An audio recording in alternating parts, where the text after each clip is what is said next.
Olá, meu nome é José Augusto Zweigert e esse é Entre o Taças e Drinks, a mais nova websérie da TopView. Nesse primeiro episódio, a gente vai falar a respeito de coquetelaria clássica, histórias da coquetelaria e o começo de toda essa ciência que a gente adora. Só me apresentando rapidamente, eu trabalho há 10 anos na área e entre esses trabalhos que eu tive, passei por algumas casas que a maioria das pessoas conhece, como o Noma, o Felíssimo lá na Praia Brava, o Grupo Obst aqui em Curitiba e hoje o Ile de France é o meu lar aqui como consultor.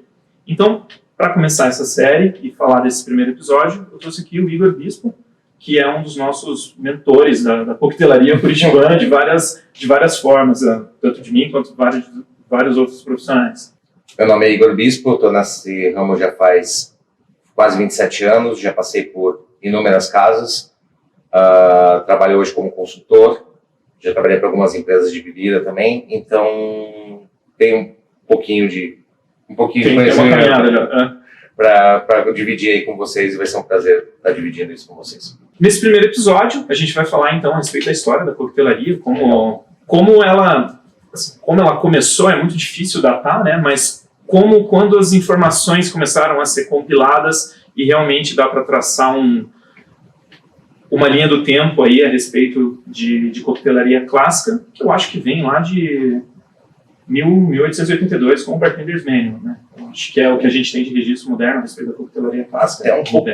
Até um pouco antes, a gente tem alguns registros já antes, em 1803 a gente tem a primeira vez que a palavra coquetel apareceu em algum lugar escrita, né, que foi num jornal nos Estados Unidos, mencionando o Old Fashioned, inclusive, o coquetel que eu adoro. A gente tem o Manual do Bon Vivant, né, do Gary Thomas, que é de 1862. Então a gente tem alguns registros antes, mas eu acho que ali 1890 para frente que começou a ter realmente uma preocupação mais científica, digamos assim, de registrar as mais coisas. Mais acadêmica, por assim dizer. Exato, ótima palavra. Que antes disso era tudo muito solto, né? Era muito, cada um fazia as coisas do seu jeito, não tinha muito um padrão de como a gente tem hoje, né? Padrão de receituário, padrão de medida, principalmente, né? Então as coisas eram bem mais soltas, né?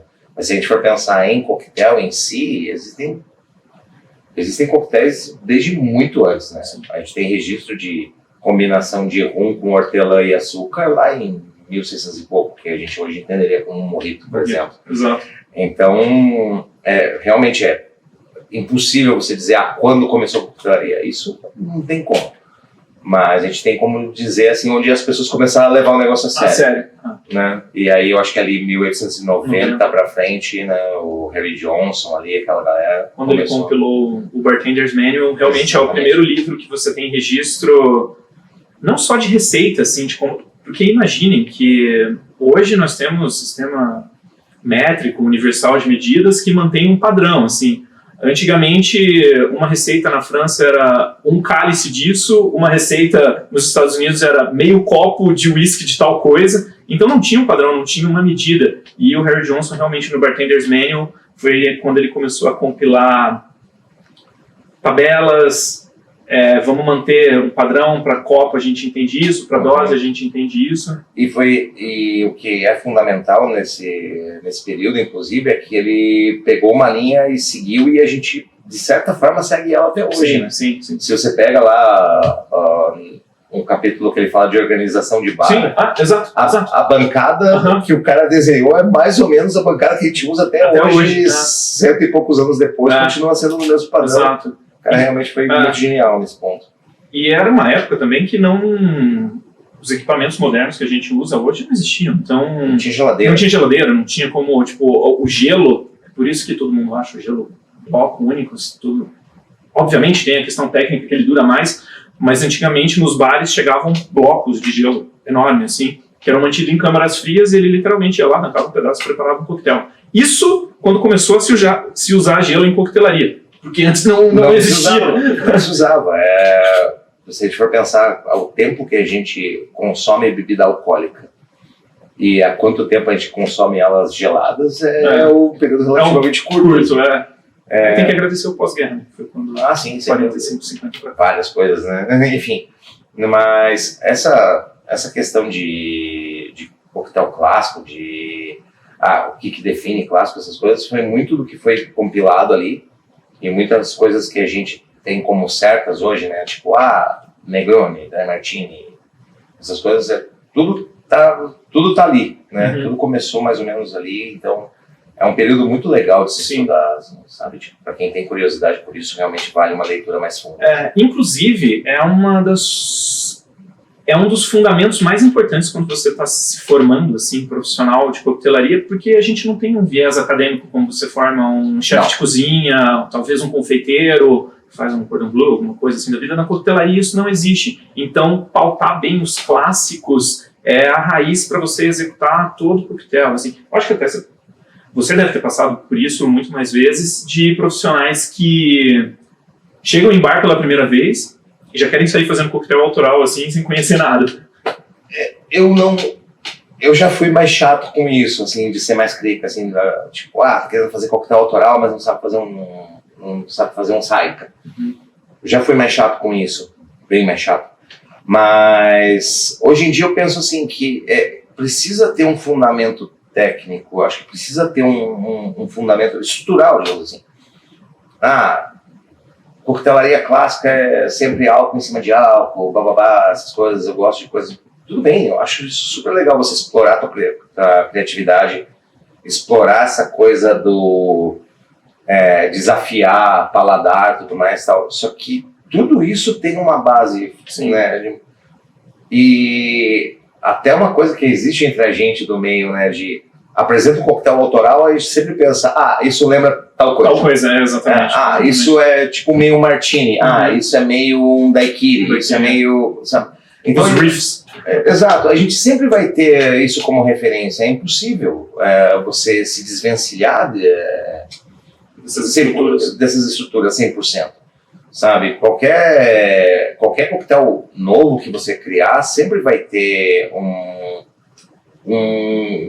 uma referência, uma lembrancinha ali num clássico. E eu acho isso super legal. Eu não vejo isso como um detrimento. Não. Na verdade, eu acho isso super bacana. Só que tem uma galera que realmente quer queimar algumas etapas, né? De tipo, não, vamos fazer um negócio. Não, calma. Uma coisa por vez, Teve um cara lá 100 anos atrás que já fez isso muito melhor do que você está pensando agora, sabe? Tipo, e é legal você ter isso como referência, sabe? Eu acho importante. Eu acho até o mais importante quando a pessoa está se iniciando assim na coquetelaria, e até não precisa nem ser profissional assim para querer trabalhar com isso, mas a partir do momento que você domina alguns fundamentos de proporção e de algumas estruturas quase que imaculadas ali que você não vai trocar, tipo uma estrutura de um sour, que é uma parte de destilado para meia de doce e meia de cítrico. Uma estrutura de um Negroni, que é 30-30-30, de um destilado, um amargo, um doce. Uma estrutura de um clássico, de um martini bem alcoólico. A partir do momento que você domina isso bem, você monta a tua cama de gato, a tua base, e você consegue variar em cima de qualquer bebida. Daí você fica uma pessoa criativa. Com certeza. E eu até falo muito de mapa de sabor, né? Das pessoas entenderem isso, assim, tipo, por que esse coquetel é feito assim, assim, assim? Né? Todo mundo deve ter pensado no Negroni agora, né? Mas é justamente a respeito disso, porque você começa a entender, legal, isso aqui é o meu agente de sabor, esse aqui eu estou dando para dar um equilíbrio, esse aqui é um sabor secundário que eu quero trazer. E no momento que você entende isso fazendo clássicos, que todo mundo conhece, todo mundo pode dizer para você, olha, esse aqui tá legal, você começa, agora, e se eu não usar vermute, se eu usar um licor de não sei o quê? Isso, exato. Né? E se eu, em vez de usar o licor, eu criar o meu cordial, tudo mais. A estrutura de pensamento é a mesma, a estrutura de sabor é a mesma, você só está substituindo elementos, né? Então, só que se você não tem esse entendimento fundamental, infelizmente você vai estar gastando um monte de bebida, fazendo um monte de porcaria, que a gente vê bastante. Queimando cartucho. Queimando cartucho, e às vezes você está queimando boas ideias em execuções erradas e você fala, essa ideia não é boa. Às vezes ela é, você que não está sabendo explorar ela da maneira correta, e isso tudo vem lá de trás de uma base mais sólida, infelizmente. Eu acho que o maior exemplo disso, vamos pegar um Negroni, todo mundo conhece o Negroni, e poucas pessoas conhecem os primos dele espalhados ao redor do mundo. É uma família grande. É uma família bem grande, que a gente tem o Negroni. A estrutura do Negroni é uma dose de gin, uma dose de Campari, uma dose de vermute tinto. respeitando esses 3 ingredientes, se a gente trocar o gin por um whisky bourbon, a gente tem um Boulevardier. Que é um dos meus favoritos. Eu também prefiro o Boulevardier ao Negroni. Se nós trocarmos o gin por um espumante, nós temos um Sbagliato. Se nós tirarmos o gin ou qualquer destilado da receita, a gente tem um passo antes até do fundamento, que é o Milano Torino, que é só basicamente vermute e Campari. Eu queria comentar dele. Todo mundo fala de Negroni como um coquetel patriarca, digamos assim, de um monte de outros coquetéis, porque ele, na verdade, tem o pai dele, que é o Milano Torino, que eu acho um coquetel muito melhor, inclusive, que Negroni, né? O pessoal me apedreja quando eu falo isso, mas eu gosto muito mais de Milano Torino. Ele é um galho na árvore genealógica, né? Ele não é o tronco. Acho que o tronco seria o Milano Torino. Milano Torino, sem dúvida nenhuma. E é um fundamento muito forte de coquetelaria italiana de duas regiões muito fortes nessa parte de criação de bebida. Então, assim, é uma combinação super simples, que eu acho que, como a maioria dos coquetéis deve ser, inclusive, aproveitando já esse gancho, né, que a gente sempre fala disso, né, que às vezes simplicidade, poucos elementos, é muito mais difícil você fazer um coquetel com poucos elementos e ser legal. Exatamente. Do que você... A regra dos 3 ingredientes, né? Eu não sou muito radical nessa coisa de tem que ter 3 ingredientes e tudo mais. Às vezes você até precisa trazer uma coisa ou outra que você não consegue num único elemento, mas eu acho que a perfeição está quando você não tem mais o que tirar, não adicionar mais coisas. Não adicionar mais coisas, exatamente. Às vezes me dá uma preguiça, assim, de quando eu olho o carta de coquetel, tipo, é vodka com purê disso e vermute, não sei o que, sabe, tipo, tem 2 linhas, um parágrafo de receita. Tem 2 linhas de descrição de coquetel, eu fico, cara, calma, sabe, tipo, eu não vou conseguir perceber, eu não vou ter percepção de paladar de metade do que tá aí, então, não tenta jogar todas as suas ideias no negócio só, né, vamos aproveitar boas ideias em várias receitas, assim, sabe, essas coisas, né, que é uma coisa que é bem comum em coquetelaria clássica, né. Sim.